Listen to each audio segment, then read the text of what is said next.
Bienvenue dans ce deuxième numéro de votre émission Une minute de lumière.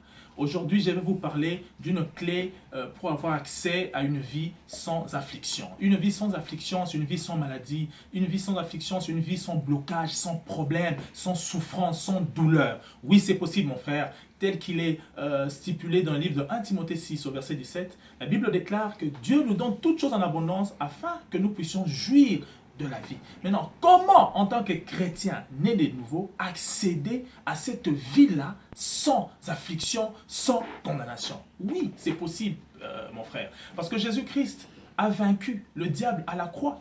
Comme il est écrit dans le livre de Colossiens 2, au chapitre 14 et 15, la Bible dit qu'il a effacé toute condamnation. Vous savez, dans le livre d'Ésaïe 43, au verset 7 et au verset 21, la Bible dit, c'est Dieu qui le dit, « Le peuple que je me suis formé publiera ma gloire. » Dieu nous a créés pour sa gloire.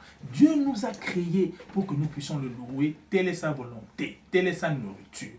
Alors, qu'est-ce qui se passe? Lorsque Dieu a créé, lorsque Lucifer plutôt s'était révolté, Dieu le savait, Dieu pouvait l'exterminer le même jour. Pourquoi Dieu l'a-t-il laissé en vie jusqu'à ce jour? La réponse est que pour reconnaître l'importance de la lumière, il faudrait qu'il y ait présence des ténèbres. Alors, quand il y a présence des ténèbres, qui représentent la maladie, qui représentent les malheurs, qui représentent le mal, nous faisons recours, nous faisons appel à Dieu. Et Dieu est dans sa main pour nous sauver et nous le glorifions. C'est ça la volonté de Dieu, que nous puissions le glorifier.